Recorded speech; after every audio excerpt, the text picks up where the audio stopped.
Hello students. So Delhi University का phase 3 of common seat allocation system for admission into Delhi University colleges is going to start. ये बहुत जल्द start होने वाला है। तो इस वीडियो में ये समझते हैं कि ये कब स्टार्ट होगा, ये प्रोसेस होता क्या है, फेज 3 के थ्रू जो भी 3 टर्म्स है, which is accept, upgrade and freeze का सिग्निफिकेंस क्या है, आपको कब कौन सा बटन प्रेस करना है और क्यों वो प्रेस करना इंपॉर्टेंट है, ये समझते हैं। तो जैसे फेज 1 था, फेज 1 के थ्रू आपने दिल्ली यूनिवर्सिटी में अपना पूरा रजिस्ट्रेशन किया, आपने फीस जमा की, आपने अपने डॉक्यूमेंट्स अपलोड किए और वो प्रोसेस हो गया। फिर आता है फेज 2 में, which started from 17th of July, CUET के स्कोर आने के बाद, और जिसकी विंडो थी 17 जुलाई से लेके 24 ऑफ जुलाई 2023 तक, जो एक्सटेंड होके 26 तक चली गई है। इनफैक्ट फेज 1 और फेज 2 दोनों के दोनों फेजेस ओपन है टिल 26 ऑफ जुलाई 2023 टिल 4:59 तक ये ओपन है।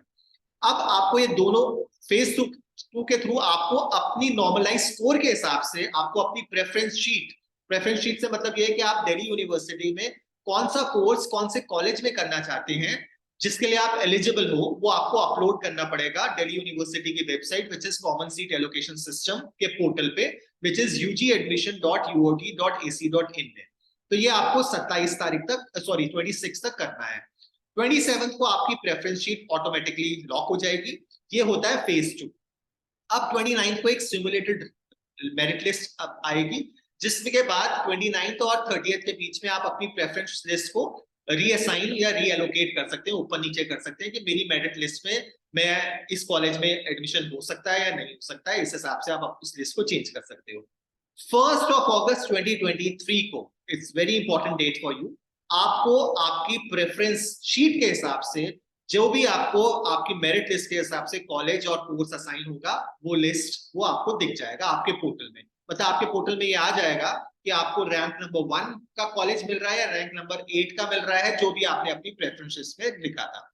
अब 1 से लेके 4 तक आपके पास ये ऑप्शन है कि आप वो एक्सेप्ट बटन को प्रेस करेंगे जिन भी कोर्सेज के लिए आप एलिजिबल हैं और जिन भी कॉलेजेस में आपको वो कोर्स मिल रहा है जो आपको असाइन किया गया है फर्स्ट और फोर्थ के बीच में, आपको अपना एक्सेप्टेंस करना ही करना है। अगर आप दिल्ली यूनिवर्सिटी के बाकी फेजेस में आगे बढ़ना चाहते हो, अगर आप एक्सेप्ट बटन प्रेस नहीं करोगे, so you will B declined for moving ahead into Delhi university admission process henceforth।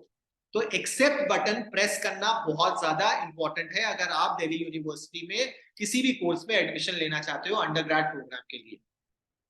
तो मान लीजिए आपके पास 5-6 ऑप्शंस आ गए जिस अलग अलग कोर्सेज और कॉलेजेस में आपको एडमिशन मिल रहा है based upon your the marks और द मेरिट जो आपकी आई थी, ठीक है, नॉर्मलाइज स्कोर के हिसाब से।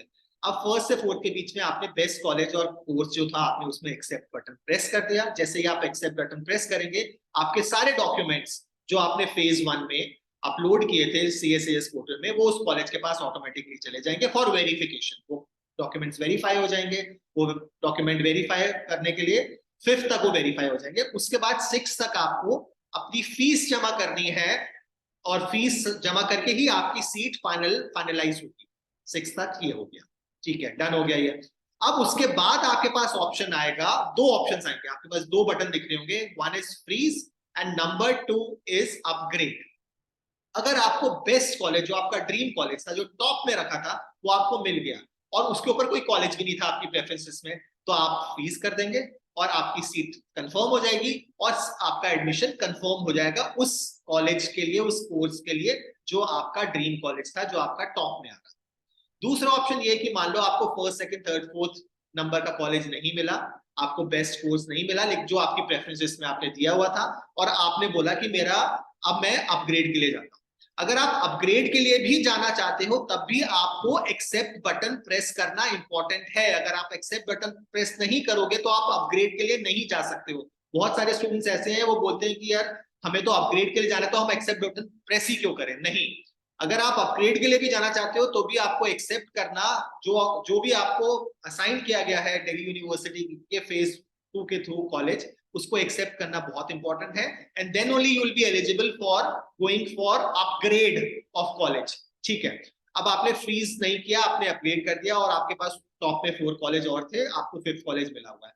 अब कल की डेट में अगर कुछ सीट्स खाली होती हैं and if luck favours you, then you have the probability of upgrading the course or college and getting into a better college. But that can only happen in case you have done the acceptance. If you have accepted, if you have pressed the accept button in phase 3 of CSAS, which is Common Seat Allocation System. फिर round 2 में अगर आपका luck favour करेगा तो आपको better college और course मिल जाएगा. So this is the whole process. तो इन शॉर्ट जो मैं आपको बताने की कोशिश कर रहा हूं कि फेज 3 में जो 1 अगस्त से स्टार्ट होगा, आपको एक्सेप्ट करना है वो कॉलेज और कोर्स जो आपकी प्रेफरेंसेस में आपने डाला था. वो नंबर 1 हो सकता है, नंबर 10 हो सकता है, depending upon the normalize score and the merit that will be released. जब आप एक्सेप्ट कर लोगे उसके बाद वो कॉलेज आपके डॉक्यूमेंट वेरीफाई करेगा.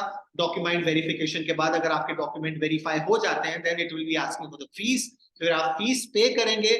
फीस पे करने के बाद आपकी सीट फिक्स हो जाएगी. उसके बाद फिर CSAS पोर्टल आपको 2 ऑप्शन देगा, फ्रीज करने का या अपग्रेड करने का. फ्रीज कर देंगे तो आपकी सीट उस कॉलेज में फिक्स हो जाएगी और आपकी क्लासेस 16 अगस्त से चालू हो जाएंगी. अगर आप बोलते हो कि नहीं मैं बेटर कॉलेज के लिए ऑप्ट करना चाहता हूं तो आप अपग्रेड करेंगे. अपग्रेड करके अगर आपका लक फेवर करेगा तो आपको बेटर कॉलेज और कोर्स मिल जाएगा. अब आपके दिमाग में ये डाउट हो रहा होगा कि जो मैंने फीस पे कर दी है और अगर दूसरे कॉलेज की फीस ज्यादा या कम होगी तो क्या होगा. अगर ज्यादा है तो आपको डिफरेंस पे करना पड़ेगा. अगर दूसरे कॉलेज की फीस कम है तो जो भी आपने अपनी अकाउंट डिटेल्स दी हुई है CSAS पोर्टल में उसमें वो रिफंड आ जाएगा. थोड़े दिन बाद, 1 महीने तक वो रिफंड आ जाएगा और आपका अकॉर्डिंगली 16 से आपकी क्लासेस स्टार्ट हो जाएगी. So this is the whole process. आप इसको बहुत ध्यान से समझिए. कोई भी डाउट है प्रेफरेंस लिस्ट बनाने के लिए या और कुछ डिटेल में समझने के लिए तो right your query on the comment box and we'll help you in resolving any such query that you have. All the best and do well. Thank you so much. Subscribe to our channel for more such updates.